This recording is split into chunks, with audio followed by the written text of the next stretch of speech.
This show is brought to you in association with 5 Stars Promotions. To find out all about 5 Stars' latest events, including many featuring ex-Rangers heroes, then please visit them on Twitter at 5 Stars Limited, that's at 5 numeric 5 Stars Ltd, or search for them on Facebook.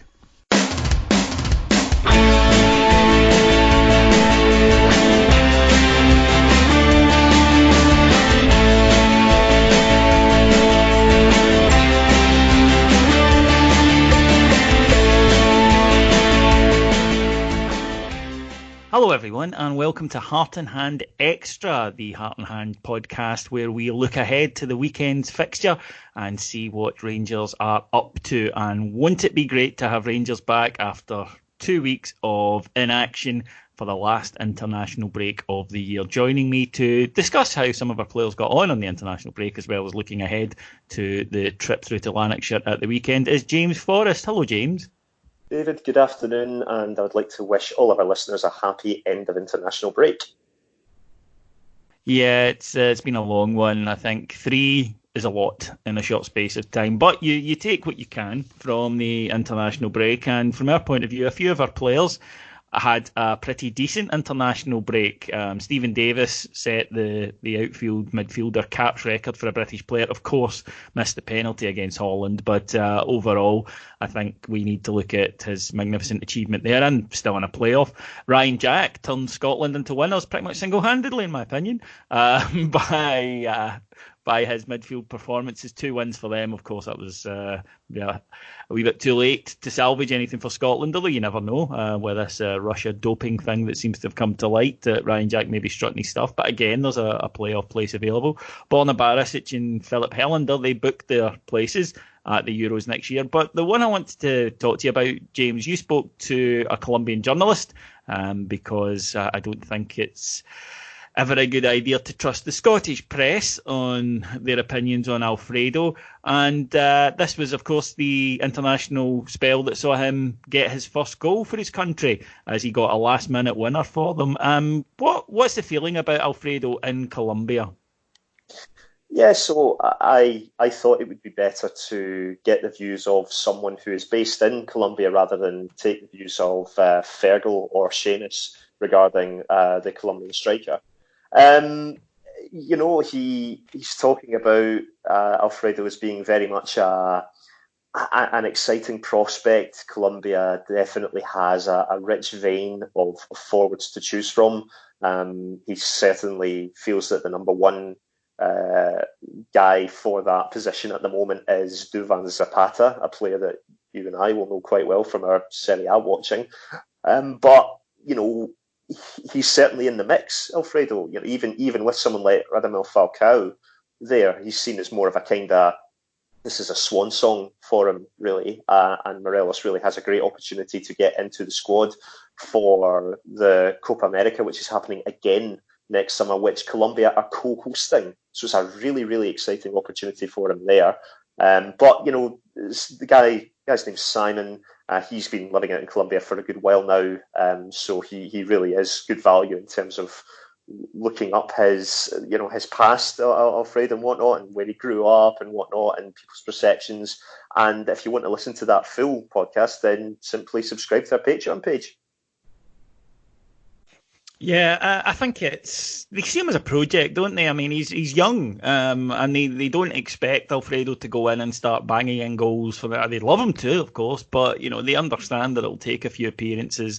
And also, they're not entirely happy with Carlos Queiroz, the national manager, who has a reputation. Maybe it's fair, maybe it isn't. I don't know, but for me, an ultra cautious coach.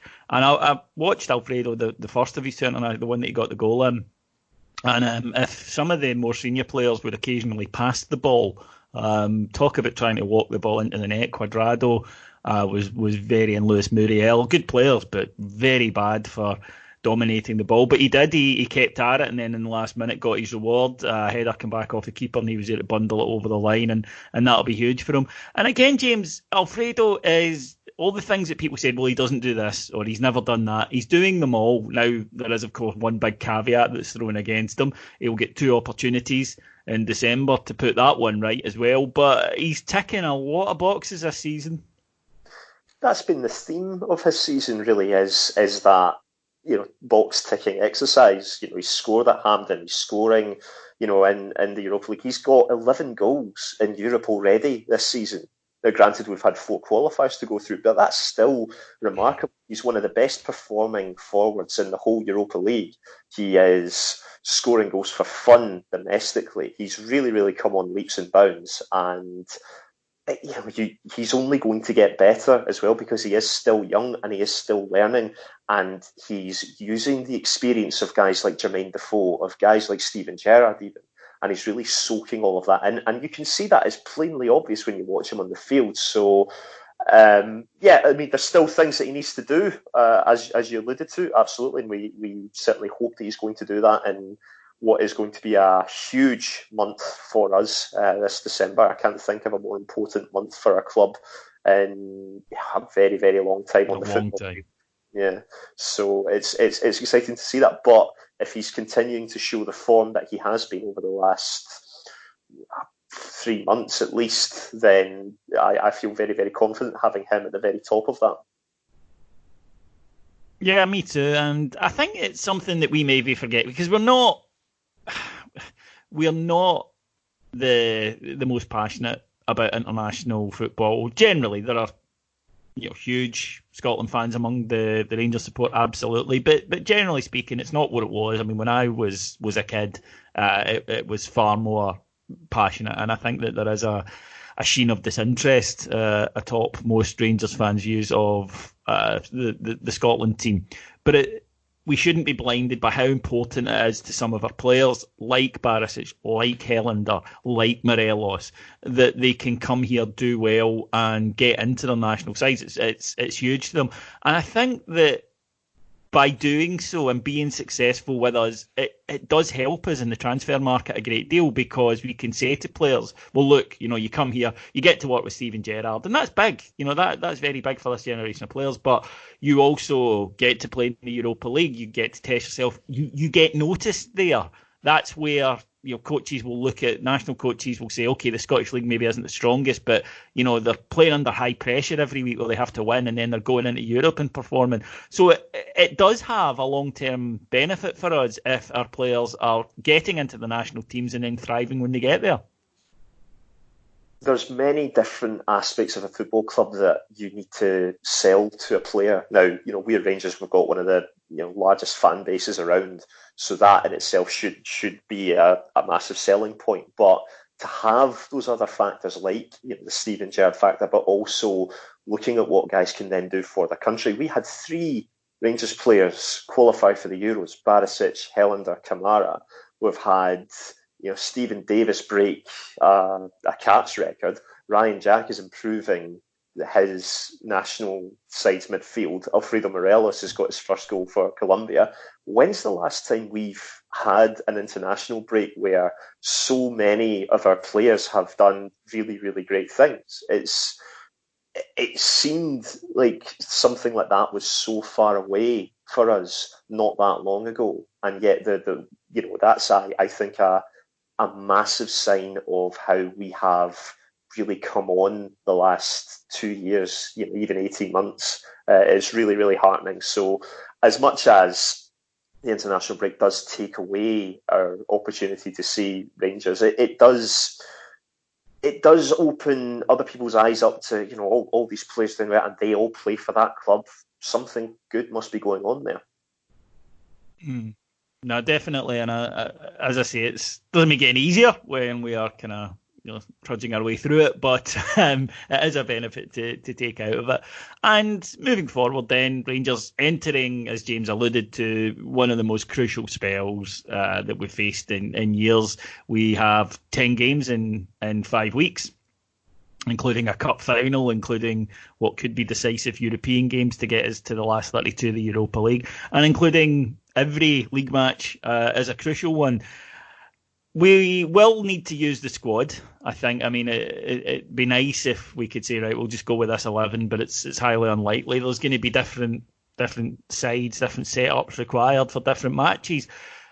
you probably couldn't have asked for a better away game, given Rangers' record there and even recent record there, than to go to play Hamilton Accies at the weekend. With no disrespect, Rangers have found it pretty straightforward against Hamilton recently. The last two matches have been 5-goal victories. Rangers have absolutely strolled in both these matches. You don't want to be overconfident, James, but anything other than a win in this match, and probably a win by a few, would be almost unthinkable. Yeah, without wanting to sound in any way disrespectful, we should be very comfortable in this game. I think some people might look at the pitch and say, oh, it's a plastic pitch, that can play a factor. I don't think that plays a factor for this team because the evidence so far this season, we've been able to cope with that. You look at our last game against Livingston, at not one point did we think of that as something that was going to have an effect. Yeah, it's a bad pitch, but this is a team that finds a way to deal with that. So I don't think there's any excuses whatsoever for us. What I think will be interesting is how, as you say, how Steven Gerrard is going to use this squad, because it's going to be a lot of games. You look at the fixtures in December, it's Sunday, Wednesday, Sunday, Thursday, Sunday, Friday, Thursday, Sunday. It's a lot of games. So that's going to be a test for the management side as to how we use the squad. Should we play the strongest possible team against Hamilton, considering, we've not played for a couple of weeks, considering we then have a very tough European away game the following Thursday? It's a tough question, and I'm fascinated to see what it is he does. We should, be able to play the majority of our plays, but for example, if Jermaine Defoe was to start in this game against Hamilton, I don't think many people would be overly surprised by that, because you give Morelos the chance to have a little bit extra time to get himself ready for Feyenoord, which I think he will play a crucial part in if he's firing in all cylinders. So it'll be wee things like that. I don't think it'll be dramatic changes. I don't think we're going to see like 8 different players from what you would consider the quote-unquote first-team squad, but 1 or 2 here and there is certainly quite a healthy way of managing things, I would say. Yeah, I think that the manager will look at minutes that players played when they were away with their national team. For example, it wouldn't stun me to see, as you said, Morelos maybe start on the bench, Stephen Davis perhaps start on the bench. You can't rest all of them, because that would mean Barisic, Helander, Jack, Morelos, Davis all not starting. But I think a couple of them maybe kind of held in reserve because they'll be neat. Glenn Kamara, of course, he was away with Finland, and forgot to mention him. Finland qualifying for the first tournament ever.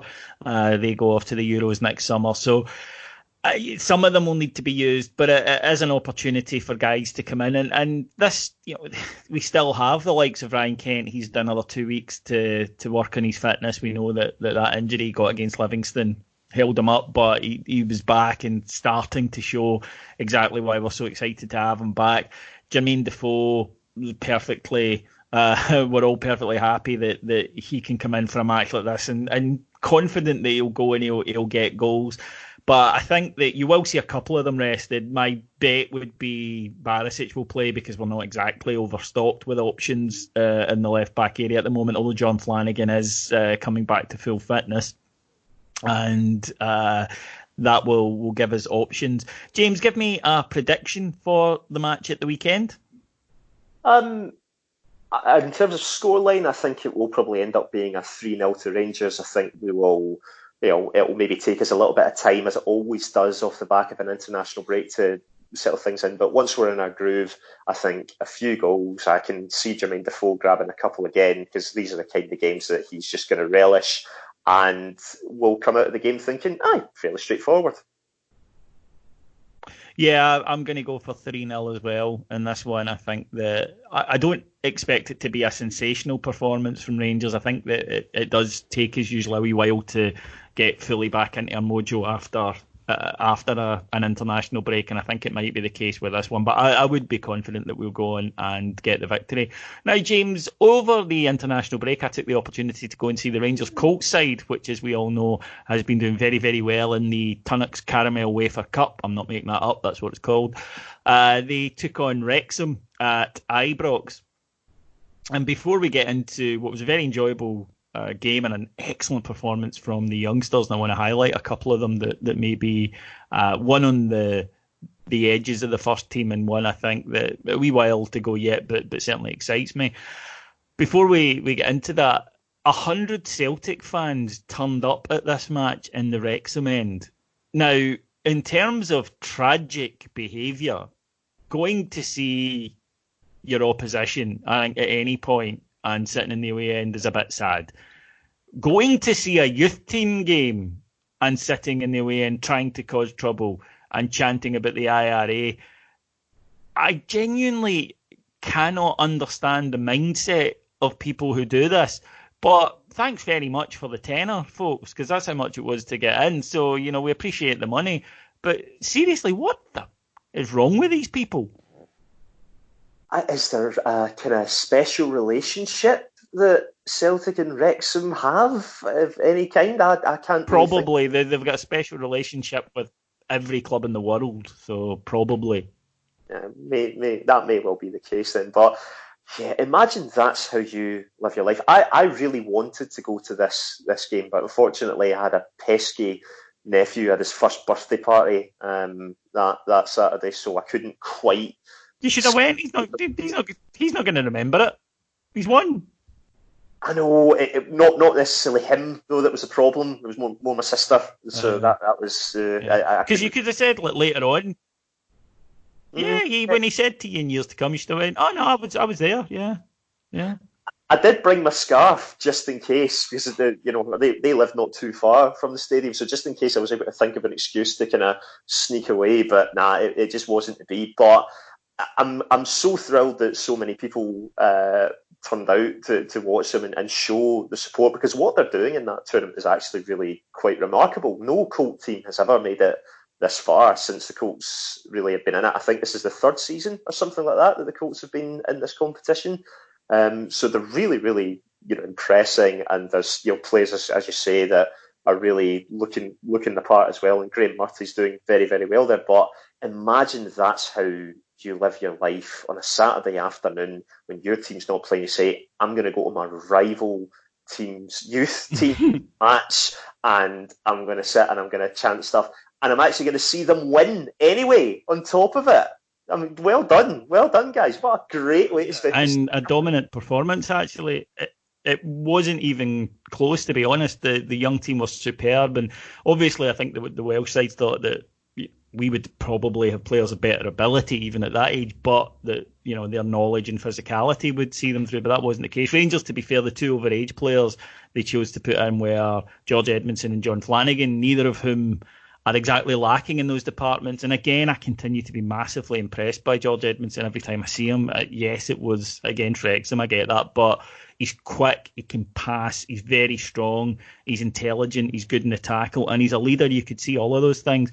The other guy I wanted to kind of point out, there was two, as I say, one who's just been promoted to the first team, and that's Jamie Barjonas. And again, you could see the development in him physically, and that's something that he's spoken about his work that he's been given to do by the coaching staff. And you can see the development in him. Again, leadership and excellent timing of his runs. Great finish. He got the first goal. And the second player is the other goal scorer, James Nathan Young-Coombs, a boy that I think a few people have raved about. He plays with us at a gallus streak that I like in a young footballer. He's got that ability. I think, again, physically, he does still need to develop. Jamie Barjonas, of course, has had loans. He hasn't had one yet. But in terms of what he does, he's terrifically quick and he's got an excellent work rate. He reminded me in style, obviously a million miles off the level yet, but he reminded me in style of Jamie Vardy, where he was terrifically quick, he would play in the shoulder, but he was very intelligent in the way that he would chase down the opposition, not giving them any time on the ball. I was very impressed with both of them. But Jonas, he's been in and around the youth side for a good while now, and I think had we not really made significant improvements in the way that we look at youth coaching, he's probably someone who by this stage would probably be at another club. But he's probably the best example that we have of a guy who's really able to take advantage of the improvements that we're making and the focus we've had more on youth. And he's made it into, as you say, the first team squad. He's probably fifth or sixth in the pecking order for midfielders, which is saying something considering the guys that are there. And if he can make it into the first team squad and make it into the side and play consistently, he is absolutely a story for future youth players as to, just because things might not necessarily start off particularly well and it might not look like you're going to make it at the club, if you stick at it and you follow what the coaches are wanting you to do, he's changed his diet and stuff like that as well, then you can make it. Young Coombs is another guy who, we've brought in, and I think it was Chelsea that he was at before, or something like that. And I've not really had the chance to see much of him as of yet. But early signs, and from what people have said to me about him, is someone who, you got to have a bit of confidence about you to play for us, and it seems that he's certainly not lacking in that. And it would be great if he was to make it through. I think there'd be quite a lot of our supporters who'd maybe be demanding that he got a haircut, but I'm okay. If it means he can keep on playing the way that he does, I'm okay with it. Yep, totally agree with that. Right, folks, well, thank you very, very much for joining us here on Heart and Hand Extra. We'll be back with a full Heart and Hand podcast on Monday at the start of next week. If you want to come along and see us in Bathgate, we're down to 8 tickets for this Saturday night. That's the 23rd of November. We are at the Regal Theatre in Bathgate, along with our friend Kevin Thompson, current Rangers coach, and of course title winner, League Cup winner, Scottish Cup winner, and Europa League, UEFA Cup finalist with Rangers. He's got some amazing stories to tell. If you want to come and see us, please be quick. There aren't many tickets left. My thanks to James for joining me today. Thank you, David. Thanks to our executive producers in London, Mike Lee and Paul Miles. We'll be back on Monday, and until then, I hope your team wins. Take care. Bye-bye.